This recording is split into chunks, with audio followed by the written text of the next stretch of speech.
Құрметті тыңдармандар, бүгін сіздермен ағзаға өте пайдалы табиғи өнім псилиум жайлы сөз қозғаймын.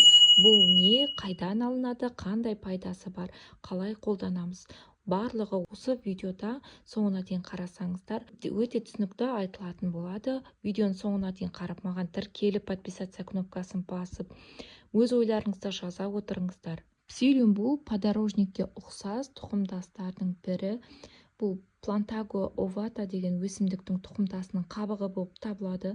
Ол суда еритін, талшықтарға өте бай және ішек жұмысына, денсаулыққа көп пайдасы бар табиғи өнім болып табылады. Жалпы ішектің қызметін айта кетейін. Ішек қызметі адам ағзасындағы ас қорытудың ең маңызды кезеңдерін атқаратын жүйе бөлігі. Ол асқазаннан кейінгі орналасқан және қоректік заттарды сіңіріп, қалдықтарды сыртқа шығарады. Ішектің негізгі қызметтері: ішек қорытылған тағамдарды, қоректік заттарды, витаминдер мен минералды, амин қышқылдарды, глюкоза, май қышқылдарды сіңіріп, олардың қанға жібереді. Су мен электролиттерді сіңіруін, тоқ ішекті суды, натрий мен калий сіңірілуі жүреді. Бұл дененің су балансын сақтауға көмектеседі. Ішек микрофлорасы пайдалы бактерияларға толы болса, ішекте миллиардтаған пайдалы бактериялар өмір сүреді. Иммундық жүйені қолдайды, В дәруменін өндіреді, олар зиянды заттар мен микробтарға тосқауыл қояды. Ішектерді бөліктерге бөлетін болсақ, жіңішке ішек қоректік заттарды сіңіреді. Тоқ ішек суды сіңіріп, нәжіс түзеді. Тік ішегіміз нәжісті сыртқа шығарады. Иммунитеттің 90% осы ішекте болғандықтан, ішегіміздің қызметін дұрыс жақсарту мақсатында осы псилиумды қолдануға болады. Бұл дәрумендердің дұрыс сіңуін, бактериялардың жоғары деңгейде атқару қызметін жақсартатын осы псилиум болып табылады. Сондықтан да бүгінгі видеоны жіберіп алмай соңына дейін қараңыздар. Бұл өсімдік негізі Үндістанда өседі. Оның ұсақ тұқымдарынан, сыртқы қабығынан алынып, кептіріледі. Дайын өнім ретінде ұнтақ, капсула немесе гранула түрінде сатылады.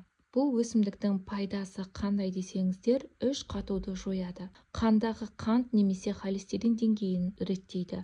Артық салмақтан арылуға көмектеседі. Ішек флорасын жақсартады, иммунитетті нығайтады.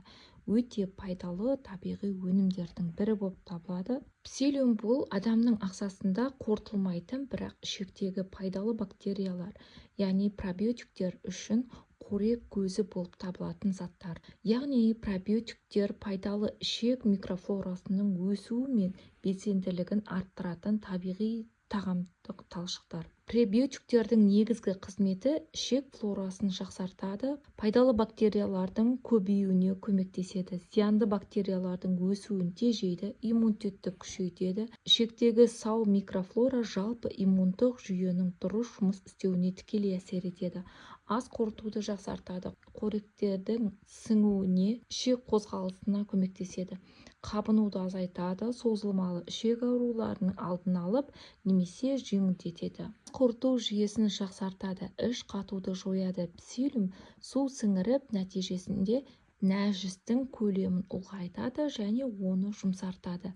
Іш өту кезінде көмектеседі, артық сұйықтықты сіңіріп, нәжісті тұрақтандырады. Ішектегі пайдалы бактерияларды қолдайды, пребиотик ретінде әрекет етеді. Деңгейін реттейді. Тамақтан кейін қанттың күрт көтерілуін тежейді. Әсіресе диабетпен ауыратындар үшін пайдалы болмақ. Глюкозаның сіңуін, жылдамдығын бәсеңдетеді. Холестерин деңгейін төмендетеді. Псилиум ішектегі өт қышқылдарын байланыстырып, оларды шығарады. Бұл бауырды жаңа өт қышқылдарынан өндіруге мәжбүрлейді. Сол арқылы холестериннің төмендеуіне әкеледі. Жалпы холестерин мен жаман холестериндерді азайтатын қасиетке ие. Адам ағзасын 100%-ға иммунитетін нығайтатын осы пребиотик пен пробиотик болып табылады. Пребиотик пен пробиотиктің айырмашылығы жер мен көктей. Пребиотик қорытылмайтын талшықтар. Ол негізгі мақсаты пайдалы бактерияларды қоректендіреді. Яғни бізге қажетті бактериялардың күшін көбейтеді. Пробиотик тірі пайдалы бактериялар, яғни ішек микрофлорасын толықтырады. Иммунитеттің 90% осы ішекте болғандықтан, ішегіміздің қызметін дұрыс жақсарту мақсатында осы псилиумды қолдануға болады. Бұл дәрумендердің дұрыс сіңуін, ішектің қызметін арттырып, бактериялардың жұмысын жоғары деңгейде атқару қызметін жақсартатын осы псилиум болып табылады. Псилиумды қайдан аламыз десеңіздер, табиғи өнімдерді сататын дүкендерде немесе дәріханалардан алсаңыздар болады. Қалай қолданамыз десеңіздер, бір шай қасық псилиумды алып 200-250 мл таза сумен, шырынмен немесе айранмен араластырып ішуге болады. Жарты сағатқа дейін немесе 15 минут аралығында қойып қойсаңыз, ол өзінен ісініп үлкейеді. Сол уақытта ішіп қолдансаңыз болады. Айтқан кеңестерім сіздерге пайдалы болды деген сенімдемін. Ауырмаңыздар, ем болсын.